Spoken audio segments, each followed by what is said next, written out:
제 이름은 한은주입니다. 올해 60이에요. 남편과 사별한 지는 벌써 4년째죠. 아침마다 식탁을 차리는데 자꾸만 밥그릇을 2개 꺼내게 됩니다. 손이 멈춰지질 않아요. 그릇을 내려놓고 나서야 깨닫습니다. 아, 또 이러네. 혼잣말이 나왔습니다. 텅 빈 건너편 자리를 바라보다가 저는 조용히 한쪽 그릇을 다시 찬장에 넣었습니다. 집안은 항상 고요했습니다. 시계 초침 소리만 똑딱똑딱 울려 퍼졌죠. 그렇게 하루하루를 보내다 보니 제 목소리마저 잊어버린 것 같았습니다. 그러던 어느 날이었습니다. 현관문을 두드리는 소리가 들렸어요. 문을 열자마자 박미경이 환하게 웃으며 서 있었습니다. 제 오랜 친구였죠. 은주야, 너 요새 집에만 있지? 하루만 나가자. 사람 좀 만나고 와. 저는 고개를 저었습니다. 나갈 곳도 만날 사람도 없는데 뭘 어떻게 하냐고요. 그런데 미경이가 눈을 반짝이며 말했습니다. 묻지마 관광버스 타볼래? 묻지마가 뭔데 싶었죠. 미경이는 웃으며 설명했습니다. 이름도 나이도 직업도 아무것도 안 물어본대. 그냥 가서 구경하고 밥 먹고 오는 거야. 부담 없잖아. 부담이 없다는 말에 조금 마음이 끌렸습니다. 사실 저는 낯선 사람들과 어울리는 게 너무 힘들었거든요. 나이를 물으면 예순이라고 하기 민망하고 남편 이야기가 나오면 사별했다고 말하는 것도 괴로웠습니다. 그런데 아무것도 묻지 않는다니 그게 오히려 편할 것 같았어요. 정말 아무것도 안 물어봐? 그럼 그게 컨셉이래. 그냥 편하게 놀다 오는 거야. 저는 한참을 망설이다가 작게 고개를 끄덕였습니다. 며칠 뒤 저는 오랜만에 거울 앞에 섰습니다. 화장도 좀 하고 옷도 골라 입었죠. 거울 속 제 모습이 낯설었습니다. 언제부터 이렇게 늙었을까요? 주름이 깊게 패인 얼굴을 보니 한숨이 나왔습니다. 그래도 립스틱을 발랐습니다. 미경이가 예쁘다고 선물해준 연한 분홍색이었어요. 집을 나서는데 가슴이 두근거렸습니다. 설렘이 아니라 불안이었죠. 사람들 사이에 섞여서 제대로 할 수 있을까? 혹시 민폐를 끼치진 않을까? 그런 생각들이 머릿속을 가득 채웠습니다. 버스 정류장에 도착하니 미경이가 손을 흔들고 있었습니다. 그 옆에는 큰 관광버스 한 대가 서 있었어요. 버스 옆면에는 묻지마 관광이라는 문구가 크게 적혀 있었습니다. 저는 그 글씨를 보며 생각했습니다. 정말로 아무것도 묻지 않을까? 그게 가능할까? 반신반의하면서도 저는 미경이를 따라 버스에 올랐습니다. 그때만 해도 몰랐습니다. 이 버스 안에서 제 인생이 다시 한번 흔들릴 거라는 걸요. 버스에 오르는 순간 제 눈에 가장 먼저 들어온 건 커튼이었습니다. 창문마다 두꺼운 베이지색 커튼이 쳐져 있었어요. 왜 커튼을 쳤을까 싶었죠. 밖이 안 보이니 답답한 느낌도 들었습니다. 하지만 동시에 묘한 안도감도 들었어요. 바깥 세상과 차단된 느낌이랄까요? 이 안에서는 누구도 저를 모른다는 생각이 들었습니다. 미경이를 따라 복도를 걸어가는데 사람들의 시선이 느껴졌습니다. 저만큼 나이 든 분들도 계셨고 생각보다 젊은 분들도 많았어요. 모두들 설렘 표정이었습니다. 저는 가방끈을 꽉 쥐고 조심스럽게 걸었죠. 그때 앞쪽에서 마이크를 든 남자가 환하게 웃으며 말했습니다. 여러분 안녕하세요. 저는 오늘 여러분과 함께할 진행자 김성민입니다. 목소리가 참 밝았어요. 라디오 DJ처럼 경쾌했습니다. 오늘은 특별한 규칙이 있습니다. 이름도 직업도 나이도 묻지 않습니다. 그냥 즐기세요. 편하게 웃고 먹고 즐기다 가시면 됩니다. 그 말에 사람들이 박수를 쳤습니다. 여기저기서 웃음소리가 터져 나왔어요. 저는 어리둥절했습니다. 이게 대체 무슨 여행이지? 하지만 이상하게도 가슴이 조금 가벼워지는 느낌이었어요. 아무것도 설명하지 않아도 된다는 게 생각보다 편했습니다. 자, 그럼 자리를 찾아 앉아주세요. 곧 출발합니다. 진행자의 말에 사람들이 움직이기 시작했습니다.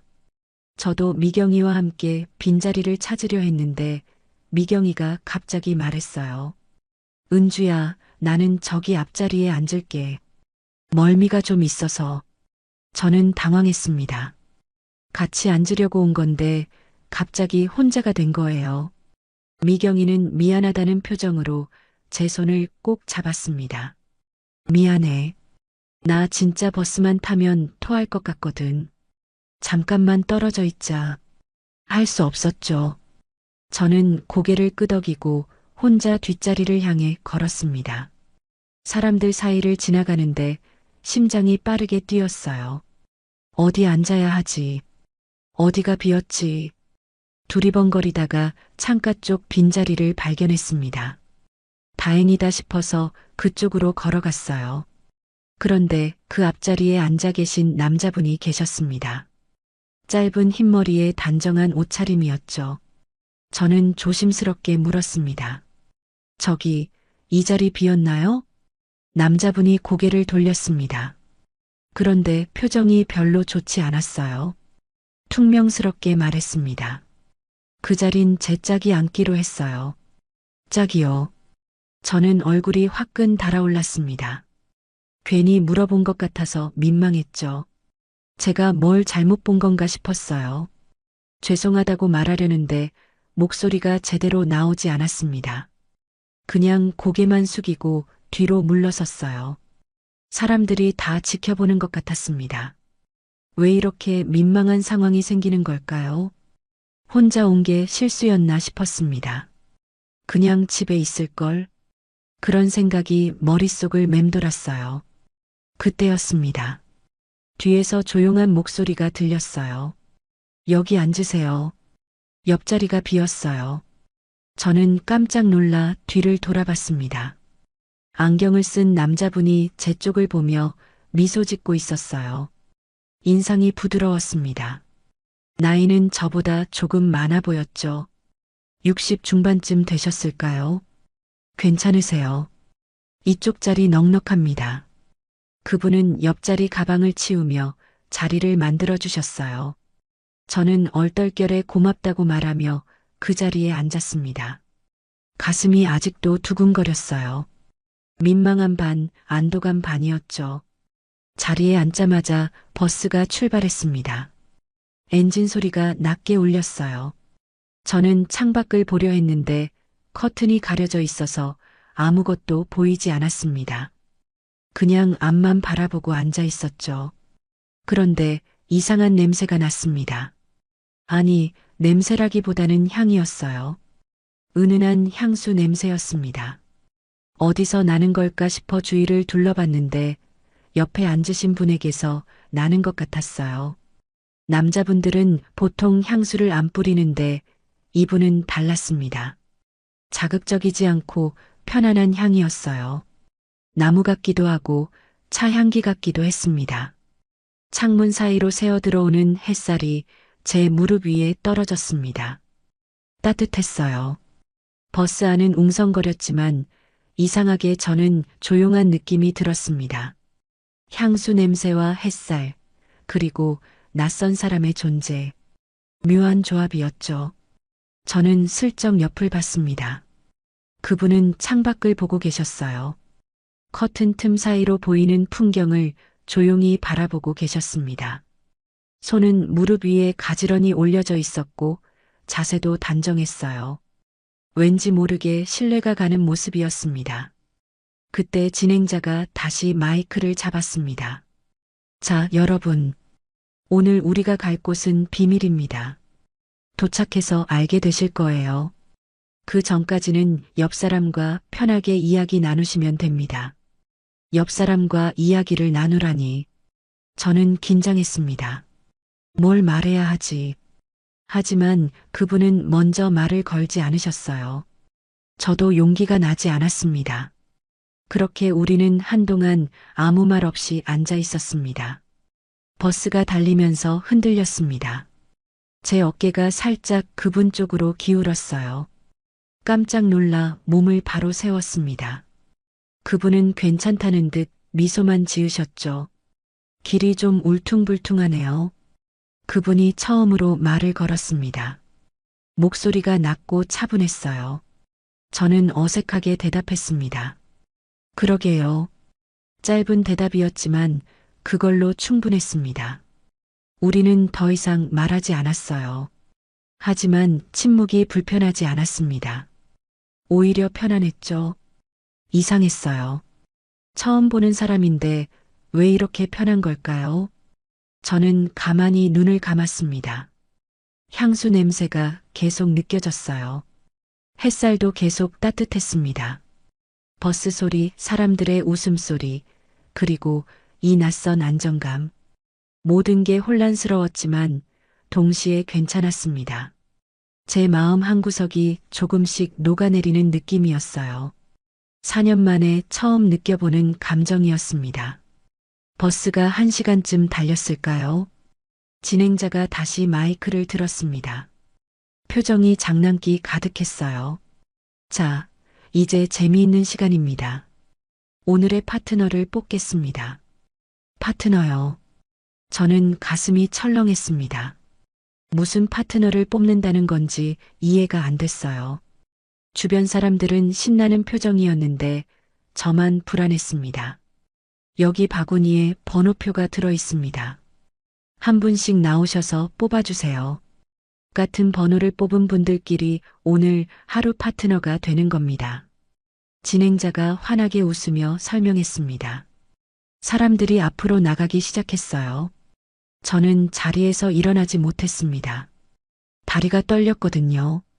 이런 게임 같은 건 정말 싫었어요. 왜 꼭 이런 걸 해야 하는지 이해할 수 없었습니다. 은주 씨, 가보세요. 미경이가 뒤에서 제 등을 톡 쳤습니다. 저는 어쩔 수 없이 일어났어요. 천천히 앞으로 걸어갔습니다. 바구니에는 작은 종이들이 접혀 있었어요. 저는 눈을 감고 하나를 집었습니다. 펼쳐보니 8번이었습니다. 크게 적힌 숫자 8. 별 의미 없는 숫자였어요. 저는 그 종이를 들고 제자리로 돌아왔습니다. 자, 이제 같은 번호끼리 손을 들어주세요. 1번부터 확인하겠습니다. 진행자의 목소리가 울려 퍼졌습니다.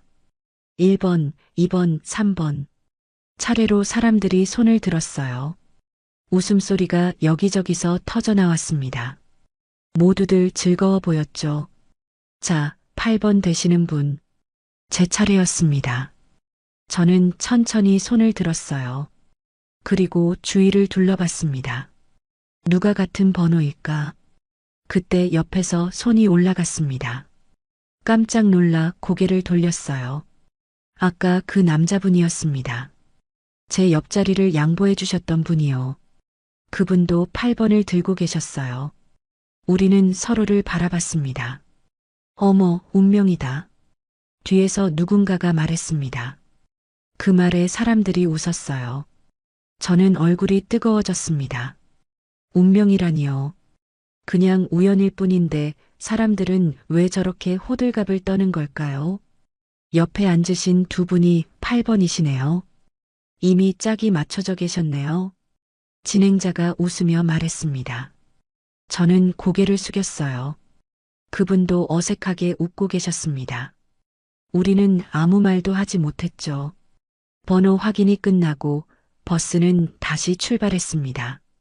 진행자가 말했어요. 파트너끼리 이야기 나누시면서 가세요. 곧 점심 먹을 곳에 도착합니다. 점심이라는 말에 배에서 소리가 났습니다. 아침을 제대로 못 먹었거든요. 저는 창밖을 보는 척하며 가만히 앉아 있었어요. 그분도 말을 걸지 않으셨습니다. 우리는 그렇게 한참을 침묵했죠. 버스가 어느 휴게소에 멈췄습니다.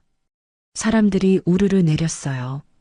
넓은 잔디밭이 펼쳐져 있었습니다. 테이블들이 놓여 있었고 직원들이 도시락을 나눠주고 있었어요. 파트너끼리 같이 앉으세요. 진행자의 안내에 따라 사람들이 짝을 지어 앉기 시작했습니다. 저도 어쩔 수 없이 한 테이블에 앉았어요. 그분도 제 맞은편에 앉으셨습니다. 도시락이 앞에 놓였습니다.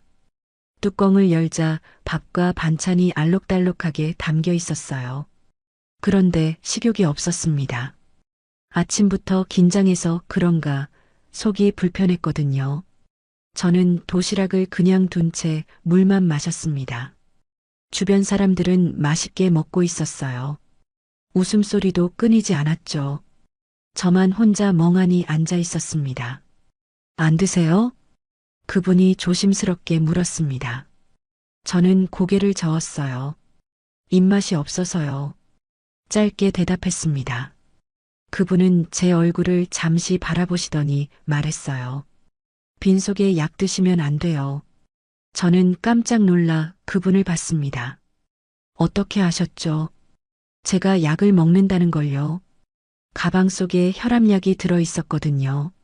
아침에 먹으려다가 깜빡했어요. 어떻게 아세요? 제가 묻자 그분이 작게 웃으셨습니다. 손에 약봉지 자국이 보여서요. 저는 제 손을 내려다봤습니다. 정말 작은 자국이 손가락에 남아 있었어요. 이런 걸 보시다니 참 세심한 분이구나 싶었습니다. 그분은 젓가락을 들더니 자기 도시락에서 김치 한 조각을 집으셨어요. 그리고 제 쪽으로 내미셨습니다. 제가 담근 겁니다. 짜지 않아요. 저는 멍하니 그 김치를 바라봤습니다. 빨간 고춧가루가 적당히 묻어 있었어요. 싱싱해 보였습니다. 남자분이 김치를 담그신다고요. 신기했어요. 직접 담그세요? 제가 묻자 그분이 고개를 끄덕였습니다. 혼자 사니까 배운 거죠. 혼자 산다는 말에 저는 가슴이 뜨끔했습니다. 이 사람도 혼자구나. 그런 생각이 들었어요. 저는 조심스럽게 그 김치를 받아 먹었습니다. 입에 넣는 순간 아삭한 소리가 났어요. 정말 짜지 않았습니다.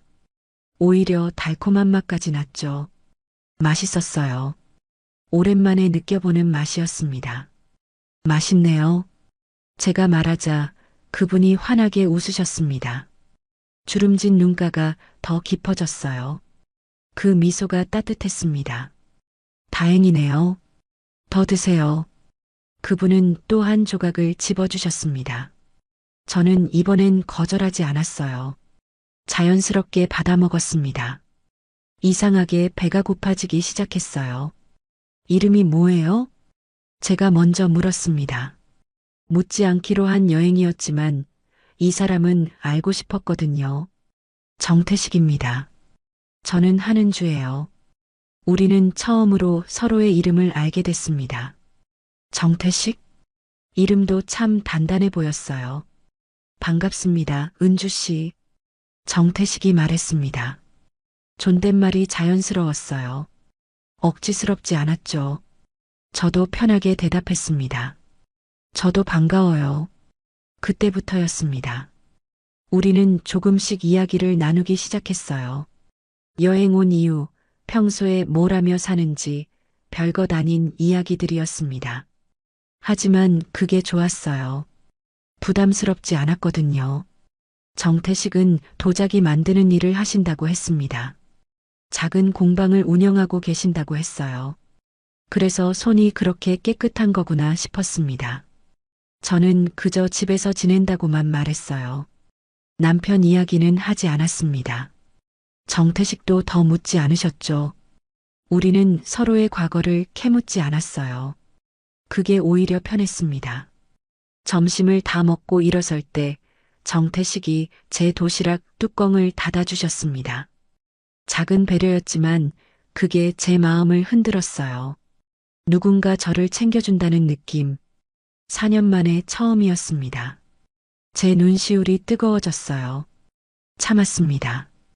울면 안 된다고 생각했죠. 하지만 마음 한구석이 따뜻해졌습니다. 오랜만에 느껴보는 온기였어요. 해가 기울기 시작했습니다. 돌아가는 버스 안은 점심 먹기 전과는 분위기가 달랐어요. 사람들이 편해진 것 같았습니다. 여기저기서 이야기 소리가 끊이지 않았죠. 저도 정태식과 나란히 앉아 창밖을 보고 있었어요. 말은 많지 않았지만 침묵이 불편하지 않았습니다. 버스가 고속도로에 진입했습니다. 속도가 빨라지면서 엔진 소리가 낮게 울렸어요. 저는 피곤함이 몰려왔습니다.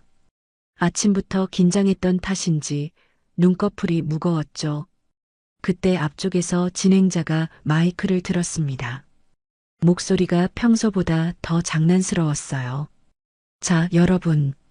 오늘 마지막 이벤트가 남아 있습니다. 사람들이 웅성거리기 시작했습니다. 저는 불안한 예감이 들었어요. 또 무슨 게임을 하자는 걸까요? 지금부터 조명을 끄겠습니다. 깜깜해질 거예요. 진행자의 말이 끝나자마자 버스 안불이 하나씩 꺼지기 시작했습니다. 천장 조명, 복도 조명 모두 꺼졌어요. 순식간에 버스 안이 어둠에 잠겼습니다. 커튼이 쳐져 있어서 밖빛도 들어오지 않았죠. 정말 아무것도 보이지 않았습니다. 어머, 깜깜하네. 누군가가 말했습니다. 여기저기서 작은 비명과 웃음소리가 터져 나왔어요. 저는 가슴이 두근거렸습니다.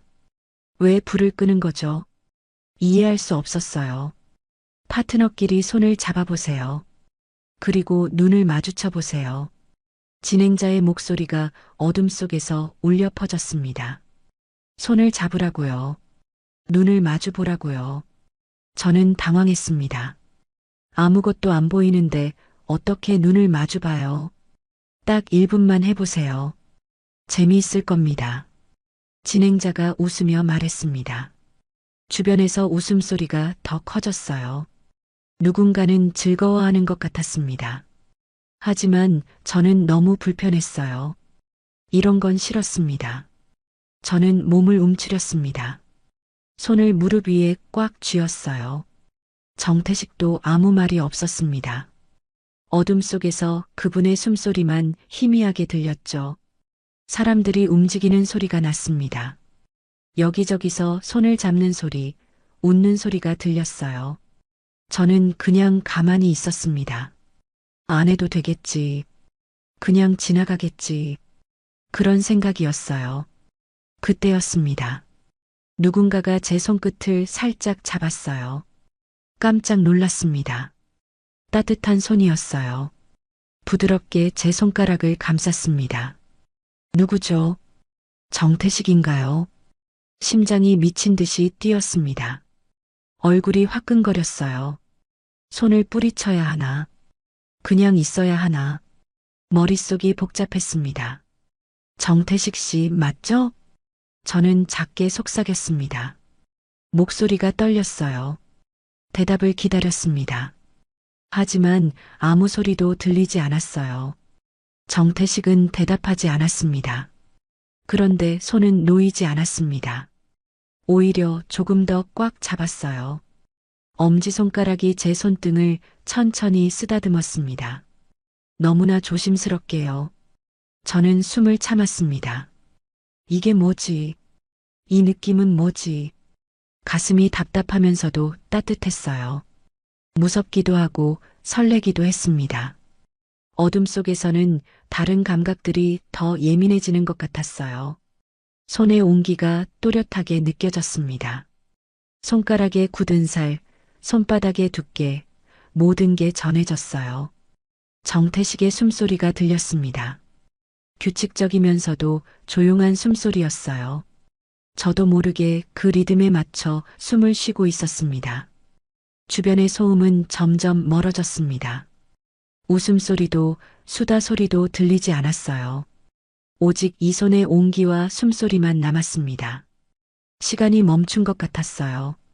1분이라고 했는데 훨씬 긴 것 같기도 하고 너무 짧은 것 같기도 했습니다. 저는 그냥 가만히 앉아 있었어요. 손을 놓지도 더 잡지도 않은 채로요. 그 짧은 어둠 속에서 이상한 일이 일어났습니다.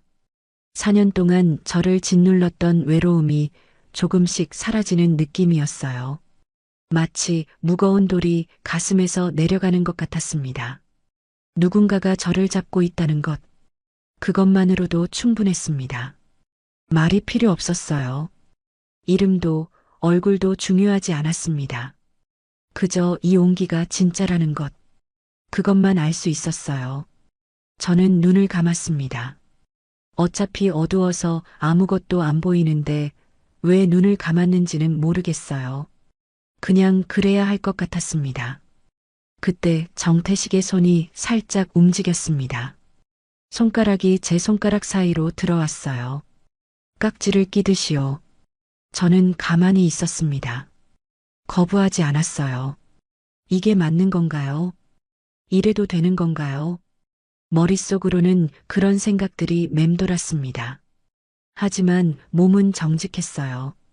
저도 모르게 손에 힘을 주고 있었습니다. 진행자의 목소리가 들렸습니다. 자, 이제 조명을 켜겠습니다. 불이 하나씩 켜지기 시작했어요. 천천히 버스 안이 밝아졌습니다. 저는 눈을 떴어요. 눈부셨습니다. 정태식이 제 옆에 앉아 있었습니다. 우리는 아직도 손을 잡고 있었어요. 불이 다 켜졌는데도 손을 놓지 않고 있었습니다. 저는 정태식을 봤습니다. 그분도 저를 보고 있었어요. 눈이 마주쳤습니다. 그 눈빛에는 당황함도 있었고, 미안함도 있었고, 그리고 뭔가 더 있었어요. 뭐라고 설명할 수 없는 감정이었습니다. 우리는 천천히 손을 놓았습니다. 손이 떨어지는 순간 아쉬움이 밀려왔어요. 손바닥이 시원했습니다. 아니, 차가웠어요. 정태식이 작게 말했습니다. 죄송합니다. 저는 고개를 저었습니다. 사과할 일이 아니었어요. 저도 거부하지 않았으니까요. 아니에요. 짧게 대답했습니다. 더 이상 말하지 않았어요. 우리는 다시 앞을 보고 앉아 있었습니다. 하지만 뭔가 달라졌습니다. 공기가 달라졌어요. 우리 사이의 거리가 달라진 것 같았습니다. 버스는 계속 달렸습니다. 저는 창밖을 봤어요. 커튼 사이로 스쳐 지나가는 풍경들이 보였습니다. 빠르게 지나가는 나무들, 건물들, 하늘. 제 손은 아직도 따뜻했습니다. 정태식의 온기가 남아 있었어요. 저는 그 손을 꽉 쥐었습니다. 식지 않기를 바라면서요. 이 온기가 조금 더 오래 남아있기를 바라면서요. 그날 밤 집으로 돌아가는 내내 저는 그 감촉을 잊을 수가 없었습니다. 어둠 속에서 잡았던 그 손의 온기가 계속 남아 있었어요. 4년 만에 처음 느껴본 떨림이었습니다. 집에 돌아온 다음 날 아침이었습니다. 저는 평소처럼 커피를 끓이고 있었어요.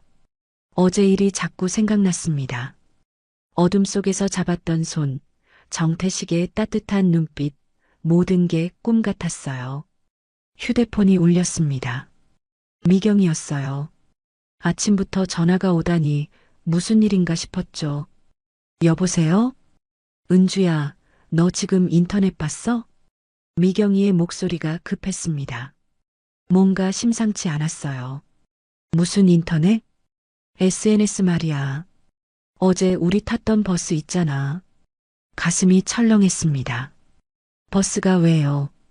무슨 일이 있었나요? 빨리 검색해봐. 묻지마. 관광버스로 검색하면 나와. 미경이가 다급하게 말했습니다. 저는 전화를 끊고 서둘러 휴대폰을 만졌어요. 손이 떨렸습니다. 검색창에 묻지마 관광버스라고 쳤죠. 순간 숨이 멎었습니다.